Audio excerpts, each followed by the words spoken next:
अभय पाटिल जी, वसंत Rao ji, senior नेता, गठबंधन के हमारे नेता, गठबंधन के प्यारे कार्यकर्ता, भाइयों और बहनों, प्रेस के हमारे मित्रों, युवाओं, आप सबका यहां बहुत बहुत स्वागत।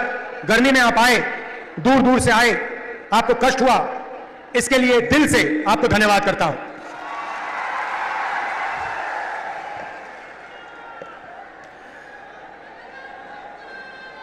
ये जो चुनाव है, ये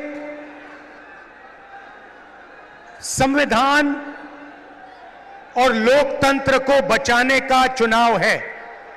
पहली बार किसी भी राजनीतिक पार्टी ने हिंदुस्तान के इतिहास में पहली बार संविधान पर आक्रमण किया है और संविधान को खत्म करने की कोशिश कर रहे हैं। तो एक तरफ इंडिया गठबंधन जो संविधान की रक्षा कर रहा है और लोकतंत्र की रक्षा कर रहा है, और दूसरी तरफ नरेंद्र मोदी, आरएसएस और बीजेपी जो संविधान को, लोकतंत्र को खत्म करने की कोशिश कर रहे हैं। तो ये इनका लक्ष्य है। इनके मेंबर ऑफ पार्लियामेंट ने कहा कि अगर हम चुनाव जीतेंगे तो हम संविधान को बदल देंगे। मैं महाराष्ट्र को, बाकी देश को मैसेज देना चाहता हूं कि हमारे संविधान को कोई भी, दुनिया में कोई भी शक्ति नहीं बदल सकती है। पता नहीं इन लोगों ने अपने आप को क्या समझ रखा है। संविधान हिंदुस्तान की आवाज है, गरीबों की आवाज है, पिछड़ों की, दलितों की, आदिवासियों की आवाज है। इसको कोई नहीं बदल सकता, कोई शक्ति इसको बदल नहीं सकती। हम देखेंगे ये संविधान कैसे बदला जाता है। भाइयों और बहनों, पिछले 10 साल नरेंद्र मोदी जी ने 22-25 लोगों के लिए सब कुछ किया है। हालात यह है कि आज हिंदुस्तान में 22 ऐसे लोग हैं जिनके पास उतना ही धन है जितना हिंदुस्तान के 70 करोड़ लोगों के हाथों में है। एक तरफ 22 लोग, एक तरफ 70 करोड़ लोग। जितना धन इनके पास, उतना ही धन उनके पास। ये नरेंद्र मोदी जी की देन है। नोटबंदी 22 लोगों के लिए की, किसान बिल 22 लोगों के लिए किए, जीएसटी 22 लोगों के लिए किया, 16 लाख करोड़ रुपए नरेंद्र मोदी ने 25-30 लोगों का कर्जा माफ किया है। मैं आज आपसे पूछना चाहता हूं, हिंदुस्तान के किसानों का, मजदूरों का, पिछड़ों का, दलितों का, स्टूडेंट्स का नरेंद्र मोदी जी ने कितना कर्जा माफ किया?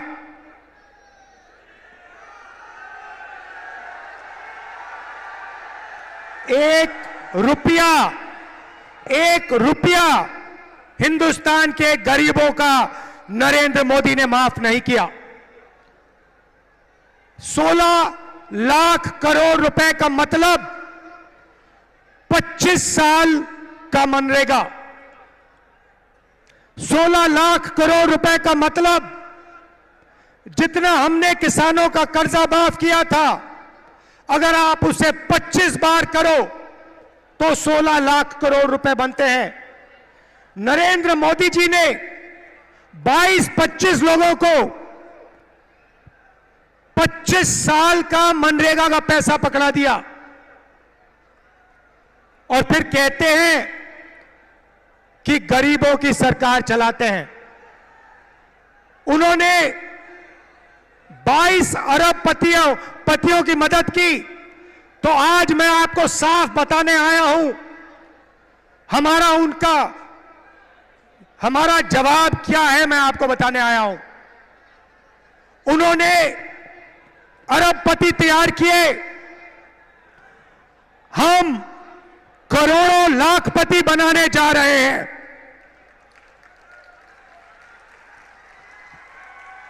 अब आप कहोगे राहुल जी, इंडिया की सरकार, कांग्रेस पार्टी की सरकार करोड़ों लाखपति कैसे बनाएगी? यह आज मैं आपको बताने आया हूं। हमारा मैनिफेस्टो पढ़िए। सबसे पहला काम, महालक्ष्मी योजना। हर गरीब परिवार की हम लिस्ट बनाएंगे। हिंदुस्तान में करोड़ों लोग गरीबी रेखा से नीचे रहते हैं, उनकी लिस्ट बनेगी। अच्छी तरह सुनिए, और जो यहां महिलाएं आई हैं, आप इस बात को अच्छी तरह सुनिए। हर गरीब परिवार की लिस्ट बनेगी और हर गरीब परिवार में से एक महिला का नाम चुना जाएगा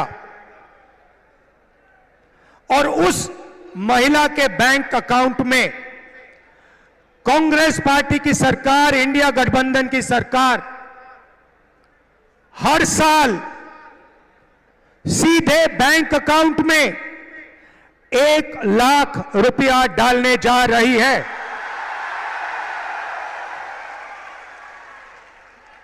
महीने के 8,500 रुपए,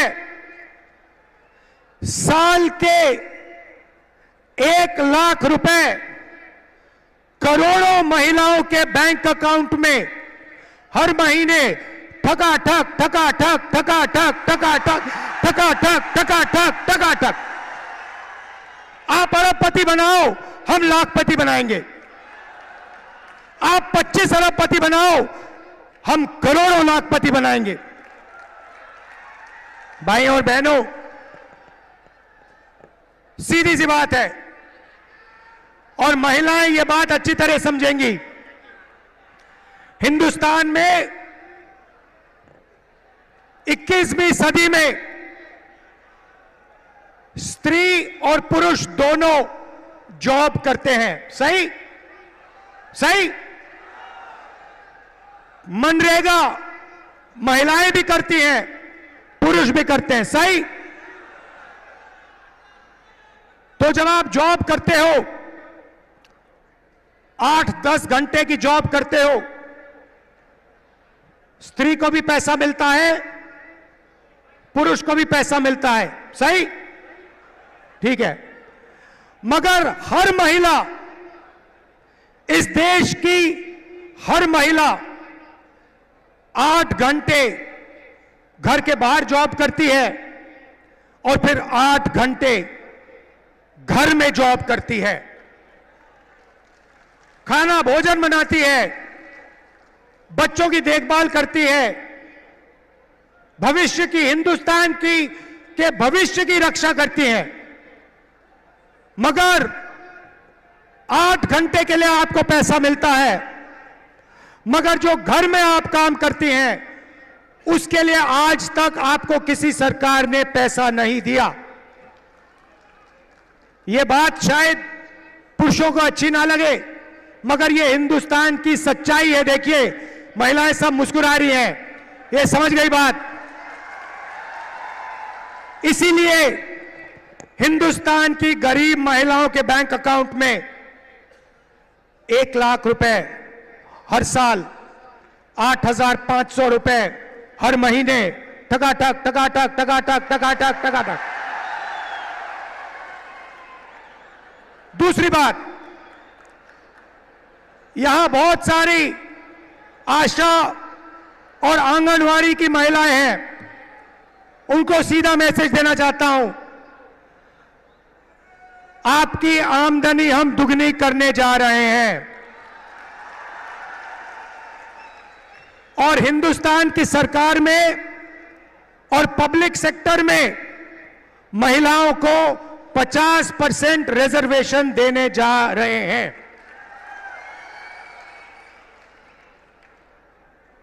ये थी पहली लाखपतियों की लिस्ट।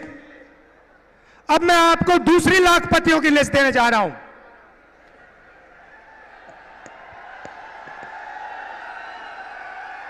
पहली लिस्ट में हिंदुस्तान के सबसे गरीब परिवारों को हम 1 लाख रुपए देने जा रहे हैं। अब आप कहोगे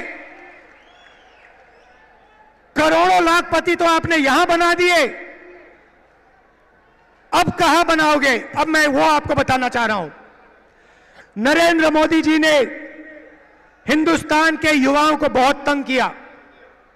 पहले उन्होंने कहा 2 करोड़ युवाओं को रोजगार दूंगा, उसके बाद नोटबंदी कर दी, गलत जीएसटी लागू कर दी और बेरोजगारी पूरी देश में फैला दी।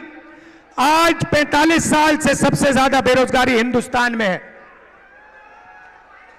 युवा, करोड़ों युवा सड़कों पे, कस्बों पे आगे पीछे दौड़ते हैं रोजगार ढूंढते हुए, और अमीर घर के बेटे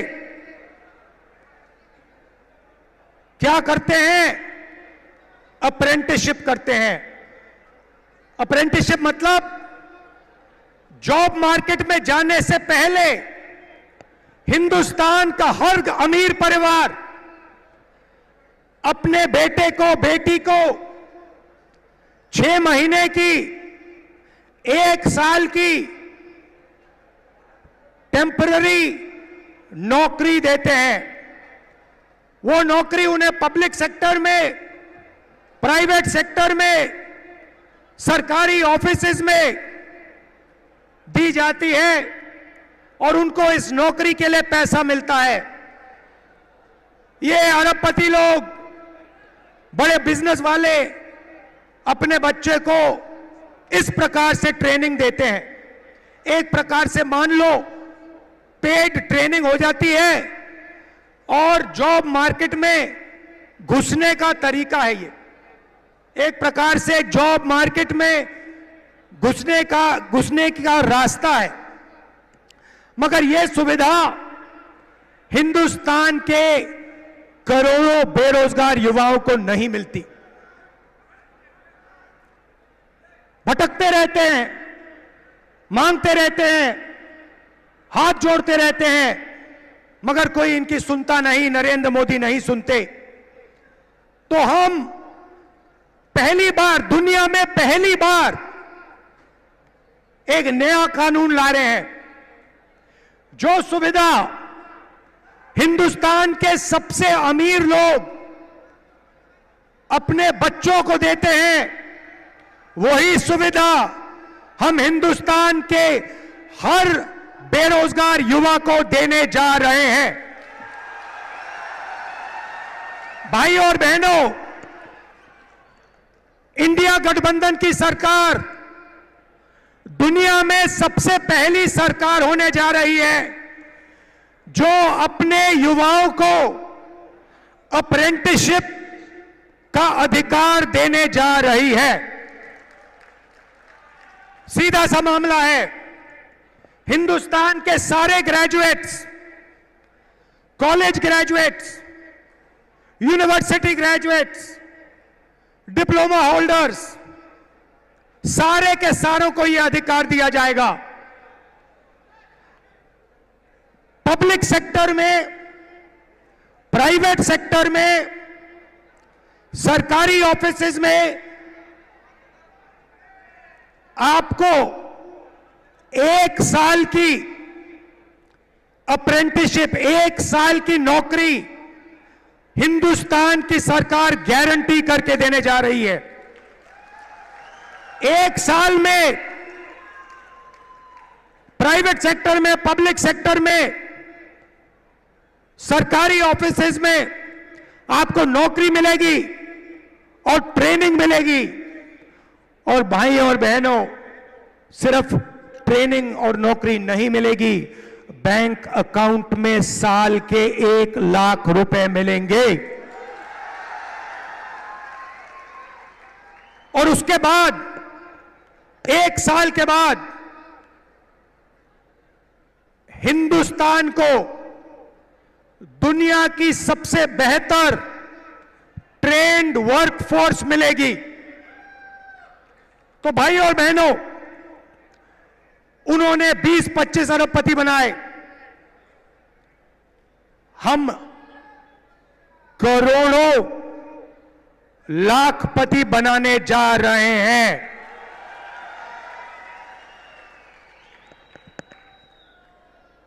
अब यहां किसान बैठे हैं? अब किसान कहेंगे राहुल जी आपने महिलाओं की बात कर दी, आपने बेरोजगार युवाओं की बात कर दी, हमारा क्या होगा? सबसे पहले हिंदुस्तान के प्यारे किसानों,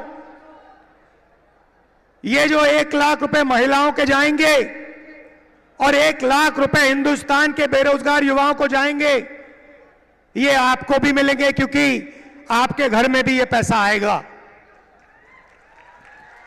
मगर वो शुरुआत है। नरेंद्र मोदी जी ने 10 साल में आपका कर्जा माफ नहीं किया। हम आते ही किसानों का कर्जा माफ करेंगे।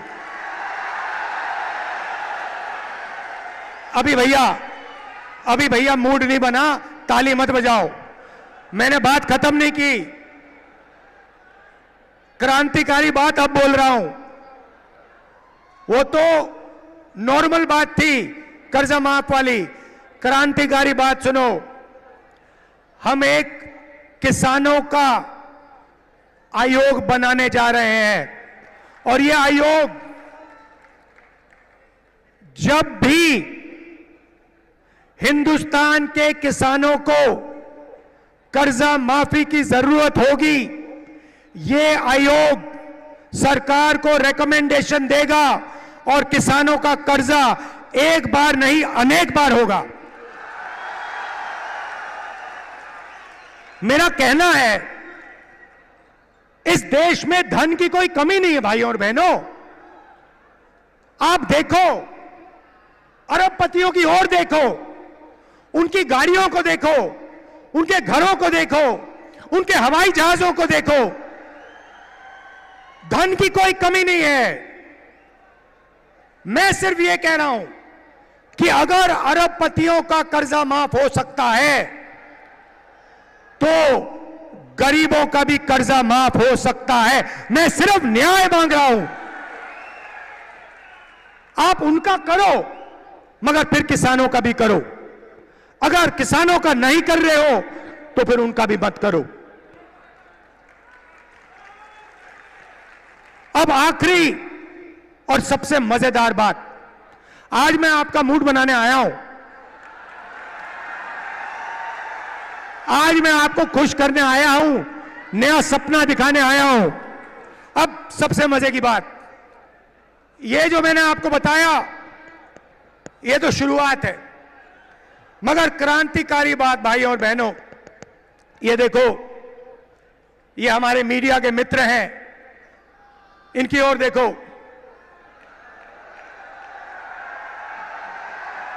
नमस्कार, नमस्कार। आपसे सवाल पूछता हूं, टीवी पे आपने गरीबी की कभी बात देखी? आपने किसी भूखे इंसान को, किसी गरीब किसान को, किसी मजदूर को टीवी पे देखा?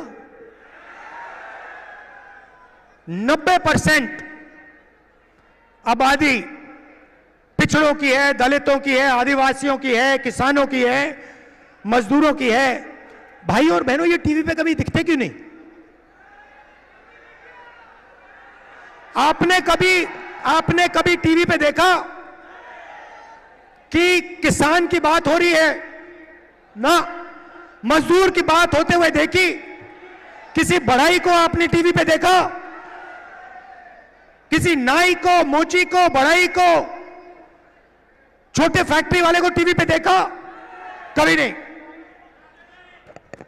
अमिताभ बच्चन देखा? विराट कोहली देखा? टीवी पे पाकिस्तान की बात सुनी, चाइना की बात सुनी, मगर हिंदुस्तान की जनता की बात कभी नहीं सुनी। भाई और बहनों, हिंदुस्तान में 15% दलित हैं, 8% आदिवासी हैं, 50% कम से कम पिछड़े वर्ग के लोग हैं। 50, 15 और 8 कितने हुए? कितने हुए? 73। उसमें 15% माइनॉरिटी जोड़ दो, कितने हुए? और उसमें 5% गरीब जनरल कास्ट जोड़ दो, कितने हुए? 90% से ज्यादा। भाई और बहनों, मैंने मीडिया की कंपनियों के मालिकों की लिस्ट निकाली।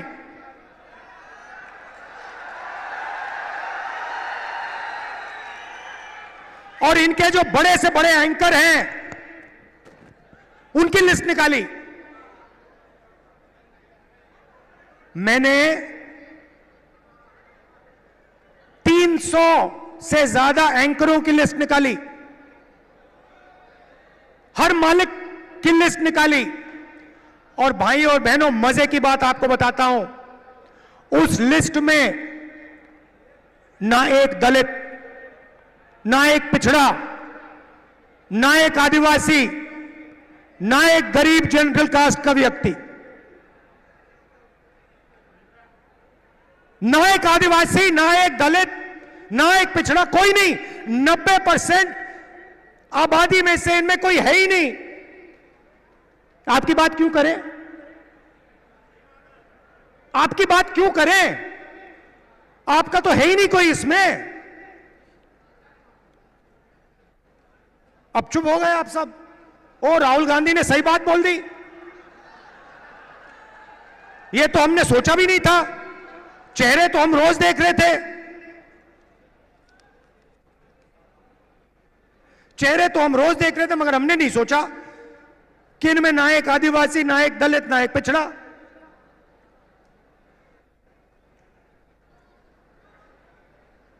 ठीक है, छोड़िए। शायद हिंदुस्तान की 90% आबादी मीडिया में भागीदारी चाहती नहीं, हो सकता है। तो चलिए हिंदुस्तान की सबसे बड़ी कंपनियों की बात करते हैं। 200 कंपनी है हिंदुस्तान में, नाम आप जानते हो, अदानी, अंबानी, ये नाम जानते हो। इनकी मालिकों की लिस्ट निकाली मैंने, और इनके जो सीनियर मैनेजमेंट है, बड़े बड़े जो अफसर हैं, इनकी लिस्ट निकाली। भाई और बहनों, 90% में से इनमें भी एक नहीं है। 200 सबसे बड़ी कंपनियों में एक मालिक ओबीसी वर्ग, दलित वर्ग, आदिवासी वर्ग या गरीब जनरल कास्ट से नहीं है।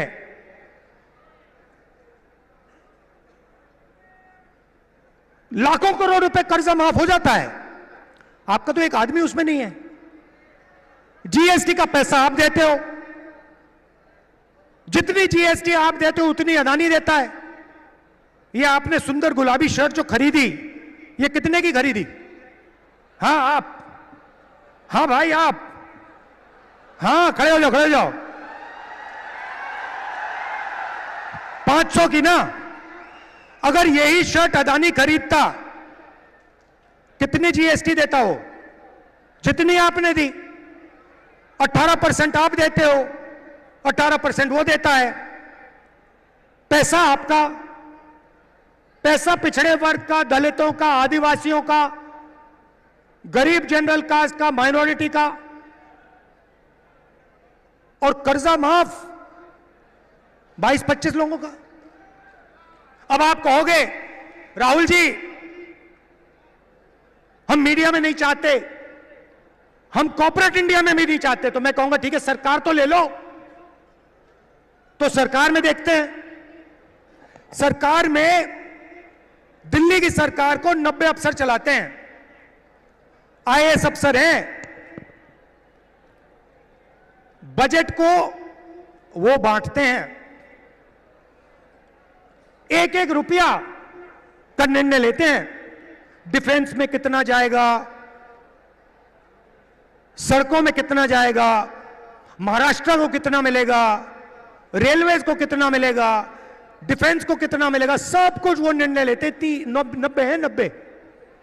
तो मैंने लिस्ट निकाली, मैंने कहा पता लगाते हैं 90 में से आदिवासी, दलित, पिछड़े वर्ग के कितने हैं। आपको पता है, शर्म की बात है, 90 में से एक आदिवासी है और उसको पिछली ऑफिस में कहीं बैठा रखा है। 3 दलित हैं और 3 पिछड़े वर्ग के हैं, ओबीसी। और अगर आप पूरे बजट को देखें तो अगर हिंदुस्तान की सरकार 100 रुपए खर्च करती है तो ओबीसी अफसर, दलित अफसर, आदिवासी अफसर 100 रुपए में से 6 रुपए 10 पैसे का निर्णय लेता है। तो आपकी भागीदारी सरकार में भी नहीं है, आप कहीं के नहीं हो।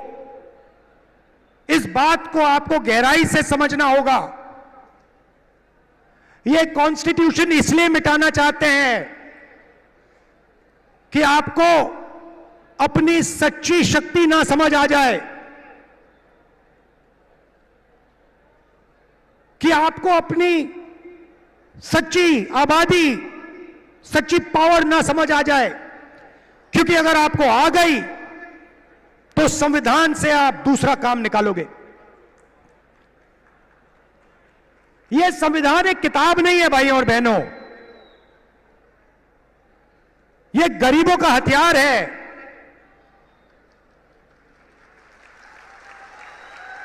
और इस हथियार को नरेंद्र मोदी 22-25 लोगों के साथ मिलकर खत्म करने की कोशिश कर रहे हैं। और जब भी मैं इस बात को बोलता हूं, नरेंद्र मोदी आपके ध्यान को इधर उधर ले जाते हैं। कभी पाकिस्तान, कभी चाइना, इधर उधर इधर उधर। सीधा सा उदाहरण, राम मंदिर का इनॉग्रेशन आपने देखा? पार्लियामेंट का उद्घाटन आपने देखा? राष्ट्रपति का चेहरा आपने उद्घाटन में देखा? क्यों नहीं? हिंदुस्तान की हेड ऑफ स्टेट हैं, राष्ट्रपति हैं, आदिवासी हैं, उनको ना राम मंदिर में जाने दिया और ना नए पार्लियामेंट में घुसने दिया। और फिर आदिवासियों की बात करते हैं, आपको नया नाम दे दिया, वनवासी। आप वनवासी नहीं हो, आप आदिवासी हो। आदिवासी का मतलब वो लोग जो हिंदुस्तान के पहले मालिक थे।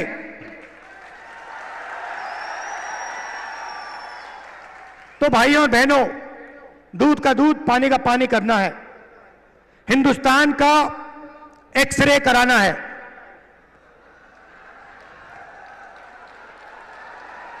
एक्सरे का मतलब जाति जनगणना। जाति जनगणना के बाद दलितों को, आदिवासियों को, पिछड़ों को, गरीब जनरल कास्ट के लोगों को, माइनॉरिटीज को, सबको अपनी आबादी के बारे में साफ पता लग जाएगा किसकी कितनी आबादी है। और जाति जनगणना के साथ हम इकोनॉमिक सर्वे कराएंगे, हिंदुस्तान की हर संस्था का सर्वे कराएंगे और दूध का दूध, पानी का पानी हम कर देंगे। ये जैसे सफेद क्रांति हुई, हरी क्रांति हुई, ये क्रांतिकारी निर्णय है भाइयों और बहनों। और ये काम हम सरकार बनाने के एकदम बाद करने जा रहे हैं। तो ये मैं आज आपसे कहने आया था। मजा आया? जितना पैसा भाइयों और बहनों, जितना वो अरबपतियों को देंगे ना, जितना अरबपतियों को देंगे उतना हम किसानों को, मजदूरों को, गरीबों को, पिछड़ों को, दलितों को, आदिवासियों को देंगे। तो याद रखिए, दो तरीके से हम लाखपति बनाने जा रहे हैं। महालक्ष्मी योजना और अप्रेंटिसशिप का अधिकार। और इन दो क्रांतिकारी काम करने के बाद हिंदुस्तान का चेहरा बदलने जा रहा है। आप सबका दिल से धन्यवाद करता हूं। इतनी गर्मी में आप आए, इतने प्यार से आपने मेरी बात सुनी। नफरत के बाजार में मोहब्बत की दुकान खोलनी है। जय हिंद। बहुत बहुत धन्यवाद। भारत माता की, भारत माता की।